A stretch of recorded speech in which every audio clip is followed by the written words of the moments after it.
Patriarcas e Profetas, capítulo 56. Eli e seus filhos. Eli era sacerdote e juiz em Israel. Ocupava as posições mais elevadas e de maior responsabilidade que havia entre o povo de Deus. Como homem divinamente escolhido para os sagrados deveres do sacerdócio e posto no país como autoridade judiciária mais elevada, era ele olhado como um exemplo e exercia grande influência sobre as tribos de Israel. Mas, embora tivesse sido designado para governar o povo, não governava a própria casa. Ele era um pai transigente. Amando a paz e a comodidade, não exercia a sua autoridade para corrigir os maus hábitos e paixões de seus filhos. Em vez de contender com eles ou castigá-los, submetia-se à sua vontade e os deixava seguir seu próprio caminho. Em vez de considerar a educação de seus filhos como uma das mais importantes de suas responsabilidades, tratou desta questão como se fosse de pequena relevância. O sacerdote juiz de Israel não foi deixado em trevas quanto ao dever de restringir e governar os filhos que Deus dera aos seus cuidados. Mas Eli recuou deste dever, porque o mesmo implicava contrariar a vontade de seus filhos e tornaria necessário puni-los e repudiá-los. Sem pesar as terríveis consequências que se seguiram à sua conduta, condescendeu com seus filhos no que quer que desejassem, e negligenciou a obra de os habilitar para o serviço de Deus e para os deveres da vida. De Abraão disse Deus: Eu tenho conhecido que ele há de ordenar a seus filhos e a sua casa depois dele, para que guardem o caminho do Senhor, para obrarem com justiça e juízo. Gênesis, capítulo 18, verso 19. Eli, porém, permitiu que seus filhos o governassem. O pai se tornou sujeito aos seus filhos. A maldição da transgressão foi visível nas corrupções e males que assinalaram a conduta de seus filhos. Estes não tinham a devida apreciação do caráter de Deus, nem da santidade de sua lei. Para eles, o seu serviço era uma coisa comum. Desde a infância se haviam acostumado ao santuário e aos seus serviços, mas, em vez de se tornarem mais reverentes, perderam toda a intuição da santidade e significação do mesmo. O pai não lhes corrigira a falta de reverência para com a sua autoridade.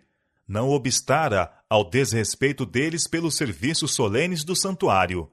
E quando chegaram à maioridade, estavam cheios dos frutos mortíferos do ceticismo e da rebelião. Se bem que totalmente incapazes para o ofício, foram postos como sacerdotes no santuário, para ministrarem perante Deus. O Senhor dera as instruções mais específicas com relação à oferta de sacrifícios. Mas estes homens ímpios levaram ao serviço de Deus o seu desrespeito à autoridade e não deram atenção à lei das ofertas, que deveriam ser feitas da maneira mais solene. Os sacrifícios que apontavam a morte de Cristo no futuro estavam destinados a conservar no coração do povo a fé no Redentor vindouro. Daí o ser da máxima importância que as determinações do Senhor, com relação aos mesmos, fossem estritamente atendidas. As ofertas pacíficas eram especialmente uma expressão de ações de graças a Deus. Nestas ofertas, apenas a gordura devia ser queimada no altar. Certa porção especificada era reservada aos sacerdotes, mas a maior parte era devolvida ao ofertante, para ser por ele e seus amigos comida em um festim sacrificial.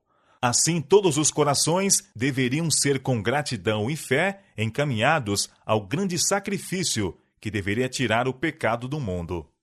Os filhos de Eli, em vez de se compenetrarem da solenidade deste serviço simbólico, apenas pensavam como poderiam dele fazer o meio para a satisfação própria. Não contentes com a parte que lhes tocava das ofertas pacíficas, exigiam uma porção adicional.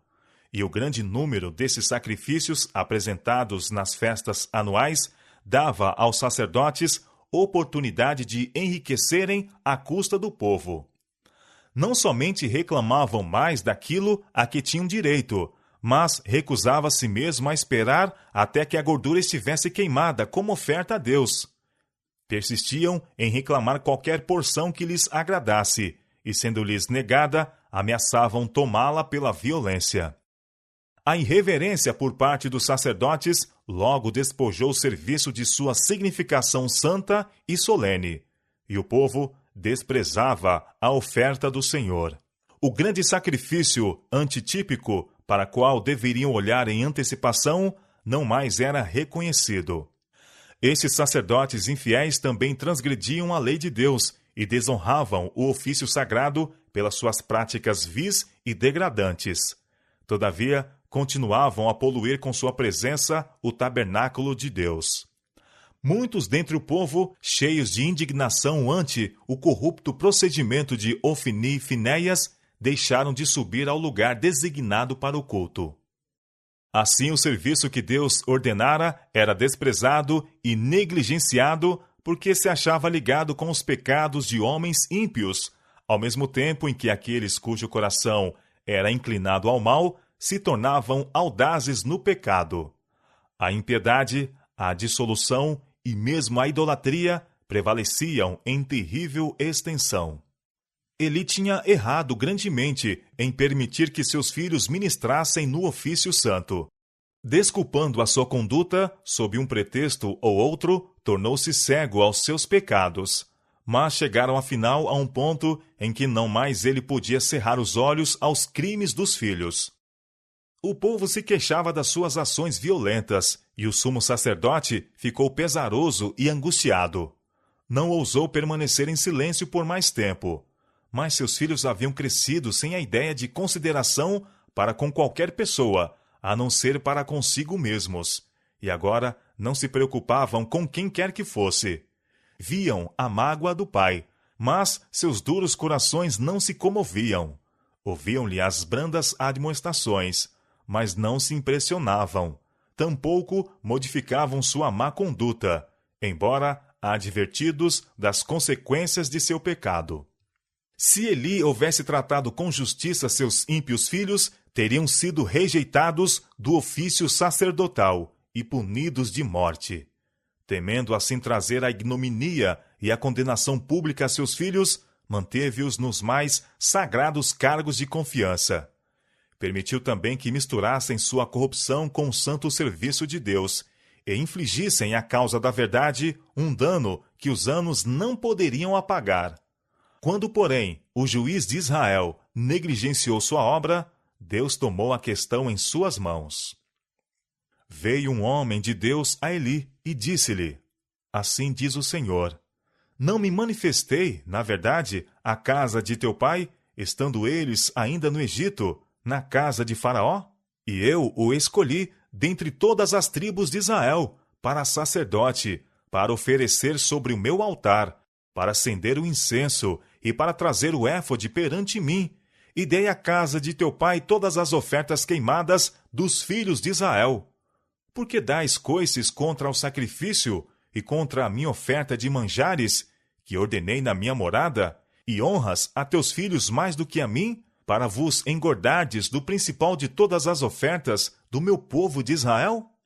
Portanto, diz o Senhor Deus de Israel: Na verdade, tinha dito eu que a tua casa e a casa de teu pai andariam diante de mim perpetuamente. Porém, agora diz o Senhor: Longe de mim tal coisa, porque aos que me honraram, honrarei. Porém, os que me desprezam serão envilecidos. E eu suscitarei para mim um sacerdote fiel, que obrará segundo o meu coração e a minha alma. E eu lhe edificarei uma casa firme, e andará sempre diante do meu ungido. Deus acusou Eli de honrar seus filhos mais do que ao Senhor. Eli permitira que a oferta designada por Deus como uma bênção a Israel se tornasse coisa desprezível, e isto em vez de levar seus filhos a envergonhar-se por suas práticas ímpias e abomináveis. Aqueles que seguem suas próprias inclinações com uma afeição cega para com seus filhos, condescendendo com eles na satisfação de seus desejos egoísticos, e não fazem uso da autoridade de Deus para repreender o pecado e corrigir o mal, tornam manifesto que estão honrando seus ímpios filhos mais do que a Deus. Estão ansiosos por defender a reputação deles do que glorificar a Deus, mais desejosos de agradar a seus filhos do que comprazer ao Senhor e guardar o seu serviço de toda a aparência do mal. Deus responsabilizou Eli, como sacerdote e juiz de Israel, pela condição moral e religiosa de seu povo, e em sentido especial pelo caráter de seus filhos. Ele devia, a princípio, ter tentado restringir o mal por meio de medidas brandas, mas, se estas não dessem resultado, devê-lo-ia ter subjugado pelos meios mais severos. Incorreu no desagrado do Senhor por não reprovar o pecado e executar a justiça no pecador. Não se pôde contar com ele para que Israel fosse conservado puro. Aqueles que têm muito pouca coragem para reprovar o mal, ou que pela indolência ou falta de interesse não fazem um esforço ardoroso para purificar a família ou a Igreja de Deus, são responsáveis pelos males que possam resultar de sua negligência ao dever. Somos precisamente tão responsáveis pelos males que poderíamos ter obstado nos outros, pelo exercício da autoridade paterna ou pastoral, como se esses atos tivessem sido nossos. Eli não dirigiu sua casa segundo as regras de Deus para o governo da família. Seguiu seu próprio juízo. O extremoso pai deixou de tomar em consideração as faltas e pecados dos filhos em sua meninice, comprazendo-se com o pensamento de que, após algum tempo, eles perderiam suas más tendências. Muitos estão hoje a cometer erro semelhante. Julgam que conhecem um meio melhor para educar os filhos do que aquele que Deus deu em sua palavra. Alimentam neles más tendências, insistindo nesta desculpa. São muito novos para serem castigados. Esperemos que fiquem mais velhos e possamos entender-nos com eles. Assim, os maus hábitos são deixados a se fortalecerem até que se tornem uma segunda natureza. Os filhos crescem sem sujeição, com traços de caráter que são para eles uma maldição por toda a vida e que podem reproduzir-se em outros. Não há maior desgraça para os lares do que permitir que os jovens sigam o seu próprio caminho. Quando os pais tomam em consideração todo o desejo dos filhos e com estes condescendem no que sabem não ser para o seu bem, os filhos logo perdem todo o respeito para com os pais. Toda a consideração pela autoridade de Deus e do homem são levados cativos à vontade de Satanás. A influência de uma família mal dirigida é dilatada e desastrosa a toda a sociedade.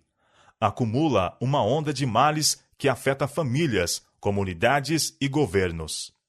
Por causa da posição de Eli, sua influência era mais vasta do que se ele fora homem comum. Sua vida familiar era imitada em todo Israel. Os funestos resultados de seu proceder negligente e amante da comodidade eram vistos em milhares de lares que se modelaram pelo seu exemplo. Se condescende com os filhos em práticas ruins, ao mesmo tempo em que os pais fazem profissão de religião, a verdade de Deus é levada ao opróbrio. A melhor prova de cristianismo de uma casa é o tipo de caráter gerado pela sua influência. As ações falam mais alto do que a mais positiva profissão de piedade. Se os que professam a religião, em vez de aplicarem esforços ardorosos, persistentes e diligentes para manter um lar bem dirigido, em testemunho dos benefícios da fé em Deus, forem frouxos em seu governo e condescendentes com os maus desejos de seus filhos, estarão a fazer como Eli, e trarão vitupério à causa de Deus e ruína sobre si e suas casas. Mas, por maiores que sejam os males da infidelidade paterna, sob qualquer circunstância, são eles 10 vezes maiores quando existem nas famílias daqueles que são designados para ensinadores do povo. Quando estes deixam de governar sua casa, estão, pelo seu mau exemplo, transviando a muitos. Sua culpa é tanto maior do que a dos outros, quanto sua posição é de maior responsabilidade. Fora feita a promessa de que a casa de Arão andaria diante de Deus para sempre. Mas, esta promessa fora dada sob a condição de que se dedicassem eles à obra do santuário com singeleza de coração e honrassem a Deus em todos os seus caminhos, não servindo ao eu, nem seguindo suas próprias inclinações perversas. Eli e seus filhos tinham sido provados, e o Senhor os encontrara inteiramente indignos da exaltada posição de sacerdotes ao seu serviço. E Deus declarou: longe de mim. Ele não pôde cumprir o bem que tencionara fazer-lhes, porque deixaram de desempenhar a sua parte. O exemplo dos que administram em coisas santas deve ser de maneira que incuta no povo a reverência para com Deus e o receio de o ofender.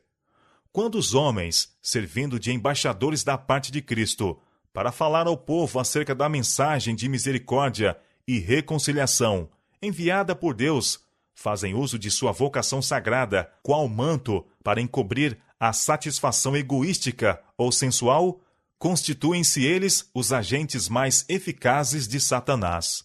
Como Ofni e Finéias fazem com que os homens desdenhem a oferta do Senhor. Podem prosseguir com sua má conduta, em segredo, por algum tempo, mas quando finalmente é apresentado o seu verdadeiro caráter, a fé do povo recebe um abalo de que muitas vezes resulta a destruição de sua confiança na religião. Fica na mente uma desconfiança contra todos os que professam ensinar a palavra de Deus. A mensagem do verdadeiro servo de Cristo é recebida com dúvida. Surge constantemente a pergunta: não se mostrará este homem ser como aquele que julgávamos tão santo e achamos tão corrupto?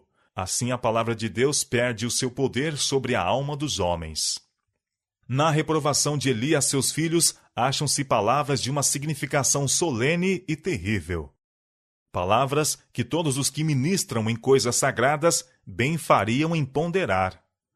Pecando o homem contra homem, os juízes o julgarão. Pecando, porém, o homem contra o Senhor, quem rogará por ele? Houvessem seus crimes lesado unicamente seus semelhantes, e poderia o juiz ter feito a reconciliação, indicando uma pena e exigindo a devida restituição.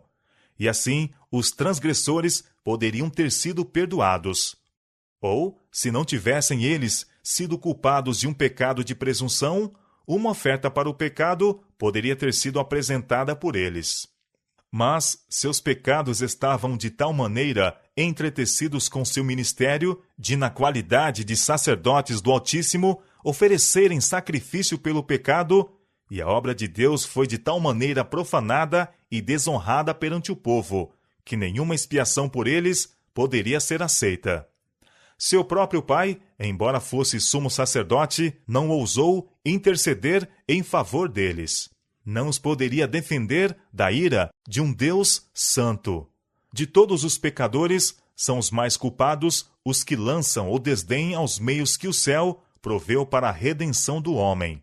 Pecadores estes que, de novo, crucificam o Filho de Deus e o expõem ao vitupério. Hebreus capítulo 6, verso 6.